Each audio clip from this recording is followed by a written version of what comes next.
बिस्मिल्लाहिर्रहमानिर्रहीम। अस्सलाम वालेकुम। आज का हमारा टॉपिक पेपर स्किल के बारे में है, एग्जामिनर स्किल्स के बारे में है, यानी आपने अपना बोर्ड का पेपर कैसे सॉल्व करना है इसके बारे में है। तो अगर आपको मेरी वीडियो अच्छी लगे तो प्लीज़ सब्सक्राइब और वीडियो को लाइक ज़रूर करिएगा।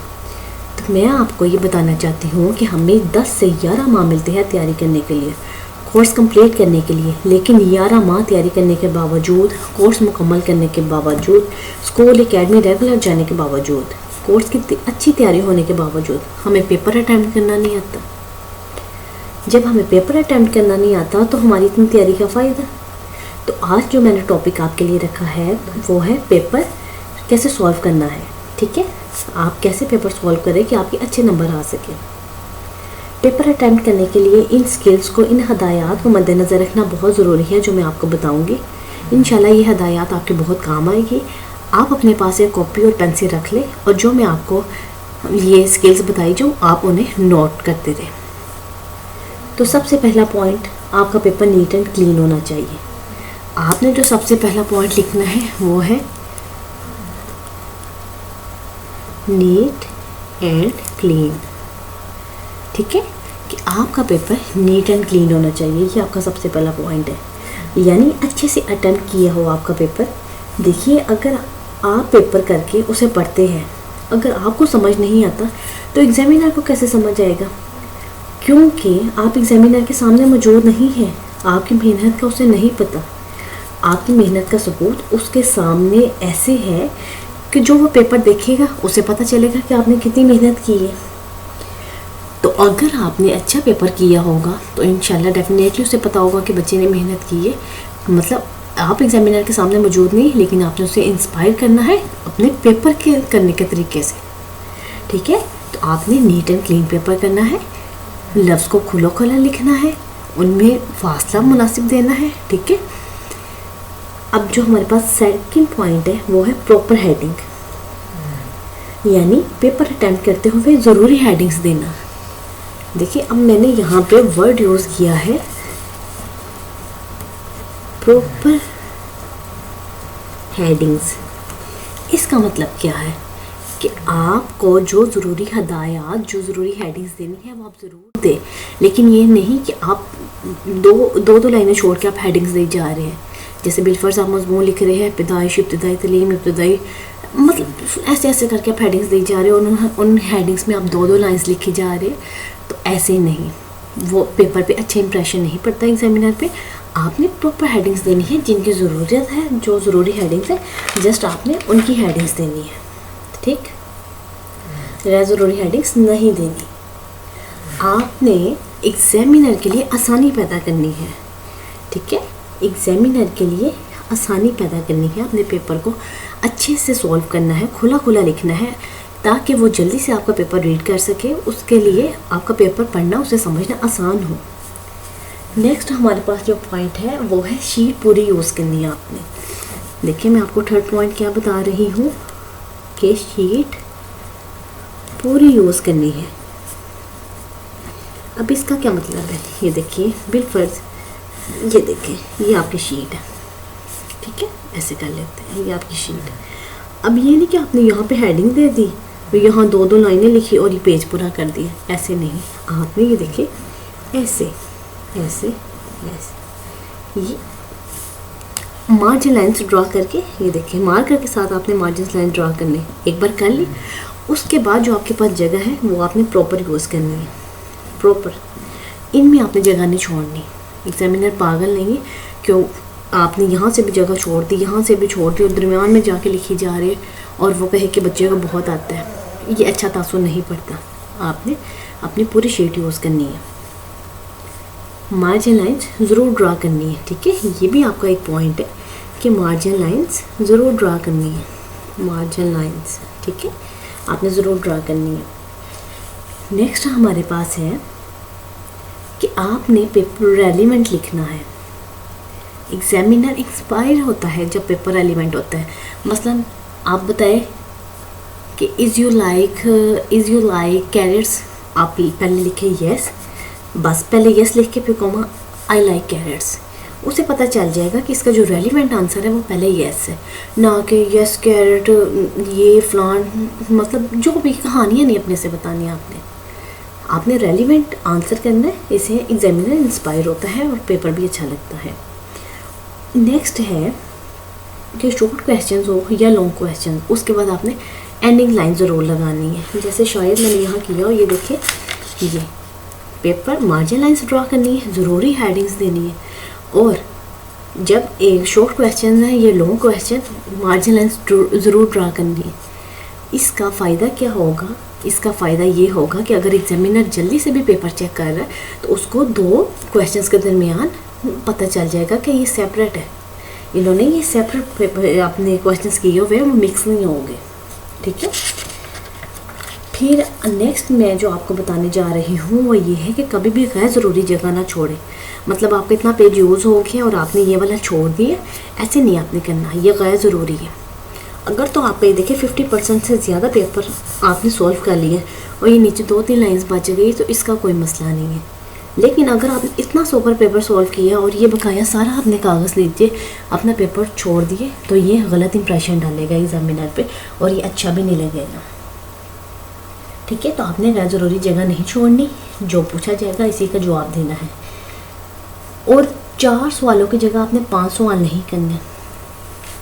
ये बहुत ही मज़ेदार बात है।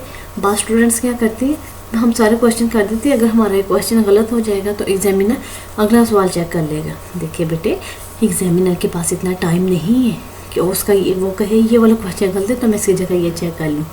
अगर आपके ये डिमांड है कि आपने 4 सवाल करने हैं तो उसने बस पहले 4 ही आपके चेक करने हैं, नेक्स्ट क्वेश्चन काट देगा। तो आपने जो आपको क्वेश्चंस अच्छे से आते हैं आप वही करें और जितना आपसे पूछा गया है उतना बताएं। अगर 4 सवालों का कहा गया है तो 4 के ही जवाब दें। नेक्स्ट है कि सवालों को आप देखें कि आपको कौन सा अच्छे से आता है। ठीक है। पहले सारा अपना क्वेश्चन पेपर रीड करें, फिर देखें कौन सा सवाल आपको अच्छे से आता है। तो जो सवाल आपको ज़्यादा अच्छे से आता है ना, वो मेरी बात ये है कि उसे आप दूसरे नंबर पर करें, और जो आपको इतना अच्छे से नहीं आता उसे आप पहले नंबर पर करें। इसका क्या फ़ायदा होगा? इसका फ़ायदा ये होगा कि एग्जामिनर के एक ऐसे ही तासुर बना होता है कि फ़र्स्ट क्वेश्चन डेफिनेटली आता है, फ़र्स्ट क्वेश्चन इसने वही किया होना जो इसको बहुत अच्छे से आता है। तो आपने फर्स्ट पे वो कर लेना है जो आपको इतने अच्छे से नहीं आता, और सेकंड पे जिसका तासुर ये होता है कि ये ज़रा इसको कम आता है, थोड़ा आता है, माठा आता है, तो उधर आपने फर्स्ट क्वेश्चन करना जो आपको बहुत अच्छे से आता है। ऐसे उसका तासुर बना रहेगा कि फर्स्ट क्वेश्चन भी अच्छा था, थर्ड भी अच्छा था। ऐसे ही आपने अपना पेपर सॉल्व करना है। ठीक जी। अब नेक्स्ट मैं आपको जो बताने जा रही हूँ वो ये है कि अगर कोई चीज़ काटनी है तो उसे साफ़ तरीके से काटें। मतलब मैं ये लिखती हूँ मेरा नाम है, अब मैंने इसको काटना है तो ना कि मैं इसको ऐसे ऐसे ऐसे ऐसे कर दूँ, ऐसे नहीं, आप आराम से ये देखें, तमीज़ से इतना सा कर दें कि पढ़ा भी जा रहा और पता है कि ये काट दी है, तो इस चीज़ के आपके नंबर नहीं कटेंगे।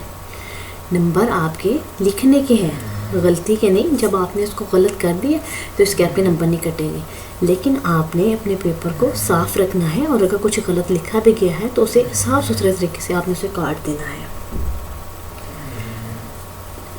ये नेक्स्ट पॉइंट नेक्स्ट है, ये आप साथ साथ नोट करें कि टेस्ट मुकम्मल दिया करें, टेस्ट प्रैक्टिस ज़रूर करें। अगर आप ये देखिए, आप ये कहें कि ये देखिए ये ऐसी ज़रूरी हेडिंग है, सवाल नंबर है, ऐसे मैं एंडिंग लाइन लगाऊंगा, मार्जिन लाइन लगाऊंगा, चलो ठीक है जब पेपर आ जाए ना उस दिन मैं ऐसे कर लूँगा, ऐसे काम नहीं होगा, ऐसे आप उस दिन अटैम्प्ट नहीं कर पाएंगे। मेरे प्यारे बेटे, आपको अपने टेस्टों की प्रैक्टिस रोज़ करनी है, सिर्फ पेपर वाले दिन नहीं। जो आपके स्कूल में एकेडमी में टेस्ट होते हैं उनमें आपने भरपूर पार्टिसिपेशन करनी है और उनको मुकम्मल सॉल्व करना है। इन्हीं तरीक़ों से सॉल्व करना है ताकि आपको अच्छे से पेपर अटैम्प्ट करने का तरीका आए और आपके हाथ से चला हो और आप उसको पेपर वाले दिन भी जल्दी से कर सकें। नेक्स्ट पॉइंट है कि पेपर करके उसे दोबारा ज़रूर पढ़ें। अगर आपको देखिए अपनी गलती का पता होगा तो आप खुद से दुरुस्त कर लेंगे। आपने खुद ही पेपर नहीं पढ़ा और बाद में आप कह रहे एग्जामिनर ने ये भी गलत कर दिया, ये भी गलत कर दिया, ऐसे नहीं होता। एग्जामिनर को कोई नंबर काटने का शौक़ नहीं होता। बस आपने अपना पेपर करके उसे पढ़ना है ताकि जो गलती है आप उसे उसी वक्त पे निकाल दें। फिर आपने नेक्स्ट ये बात याद रखनी है कि लेड पेंसिल यूज़ नहीं करनी। जैसे कि आपको पता है कि हमें पेपर्स में लेड पेंसिल यूज़ करने की इजाज़त नहीं होती। कोई भी डायग्राम में या कोई कुछ भी डिटेल है आपने मार्कर से या अपने पेन से ही यूज़ करनी है। नेक्स्ट मैं आपको ये बताती हूँ कि जो पेन आपने बोर्ड में यूज़ करना है वही पेन आप अपने टेस्टों में और पेपर्स में, स्कूल में, एकेडमी में वही पेन यूज़ करें। उसकी रीज़न क्या होगी कि आपके हाथ पे वो पेन जमा हुआ होगा। बिलफर्स मैं बहुत स्टूडेंट्स को देखती हूँ, वो वैसे बोर्ड पर यूज़ करेंगे और कहेंगे कि हम पेपर को अट्रैक्ट करने के लिए ना हम बोर्ड में इंक पेन यूज़ करेंगे। तो जो पेन आपने तब भी यूज़ करना है उसी पेन से आप पहले भी प्रैक्टिस करें ताकि वो आपके हाथ पे रवा हुआ हो।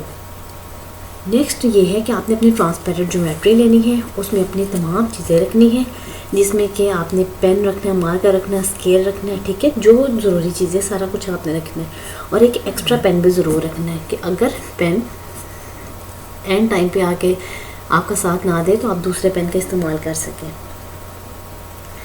फिर जी ज़रूरी बात आगे क्या है कि आपने पेपर प्रेजेंटेशन को बहुत प्यारा बनाना है। आपका पेपर बोलता है, आपका पेपर इंस्पायर करता है एग्जामिनर को। अगर वो नीट एंड क्लीन प्यारा सा फासले के साथ आपने किया होगा तो एग्जामिनर इंस्पायर होगा और आपके अच्छे नंबर आएंगे। आपने अपने पेपर को एक बार दोबारा रीड आउट ज़रूर करना है ताकि जो गलती है आप उसे निकाल दें। फिर ज़रूरी बात कि आपने कुछ अपनी मेन हेडिंग्स में ना मार्कर का यूज़ ज़रूर करना है। मतलब जैसे मैंने आपको बताया कि आपने रेलिवेंट आंसर देना है, प्रॉपर आंसर देना है। तो जो रेलिवेंट आंसर है, बिलफर्स इज़ यू लाइक कैरेट्स, आपने लिखना है येस आई लाइक कैरेट्स। तो आप जो येस है वो मार्कर से लिख सकते हैं ताकि एग्जामिनर को जल्दी से फ़ौरन से पता चले कि हाँ जी भी इसने इसका ही आंसर लिखा और वो जल्दी से चेक कर दे, ठीक है। मतलब आप जितनी एग्जामिनर के लिए आसानी पैदा करें कि बेसिकली वो आपके लिए ही आसानी होगी। तो मेरा बेटा आपने इन तमाम बातों पे अमल ज़रूर करना है जो कि मैंने आपको बताई है। अगर आप कहते तो एक बार मैं आपके लिए रिपीट कर देती हूँ इन पॉइंट्स को। आपका पेपर नीट एंड क्लीन होना चाहिए, आपने प्रॉपर हेडिंग्स देनी है, ठीक है। आपने शीट पूरी यूज़ करनी है, शीट को आधा आधा नहीं छोड़ना, मार्जिन लाइन्स ज़रूर ड्रा करनी है और गैर ज़रूरी हेडिंग्स नहीं देनी और पेपर रेलिवेंट लिखना है, एग्जामिनर को इंस्पायर करना है। शॉर्ट क्वेश्चन हो या लॉन्ग क्वेश्चन हो उसके बाद एंडिंग लाइन लगानी है और आपने प्रॉपर लाइन लगा कर लिखना है। जब आपने 2 क्वेश्चंस लिख लेने ना, एंडिंग लाइन लगानी है और जो पूछा जाए उसका रेलिवेंट आंसर देना है। अगर कोई चीज़ काटनी है तो साफ़ तरीके से काटे, ठीक है, उसमें और गंद ना मचाए। जो सवाल दूसरे नंबर पे अच्छा आता है उसे पहले नंबर पे करें और जो पहले नंबर वाला है उसे दूसरे नंबर पे करें। टेस्ट मुकम्मल करने हैं, टेस्ट प्रैक्टिस मुकम्मल करनी है और उन्हें दोबारा रिपीट करना है। इससे ये होगा कि आपका बोर्ड का पेपर आपको हलवा लगेगा, ठीक है। और लेड पेंसिल आपने यूज़ नहीं करनी, बोर्ड में जो सा पेन यूज़ करना है वही आपने पहले पेपर्स में यूज़ करना है। और ट्रांसपेरेंट ज्योमेट्री में आपने अपनी सब चीज़ें रखनी है जिसमें मैंने आपको सबसे पहले बताया कि एक्स्ट्रा पेन ज़रूर रखना है और अपनी पेपर प्रेजेंटेशन को बहुत अच्छा रखना है। एग्जामिनर के लिए बहुत ज़्यादा आसानी पैदा करनी है तो इंशाल्लाह आप अच्छे नंबर ले सकते हैं। अल्लाह पाक आपको बहुत सी कामयाबियों से नवाजे। तो अगर आपको मेरी वीडियो अच्छी लगे तो प्लीज़ सब्सक्राइब चैनल ज़रूर करिएगा और वीडियो को लाइक करिएगा। इंशाल्लाह मिलेगी बहुत ही हेल्पफुल वीडियो के साथ नेक्स्ट वीडियो में। तो इंशाल्लाह तब तक के लिए हमें दीजिए इजाज़त। अल्लाह हाफिज़।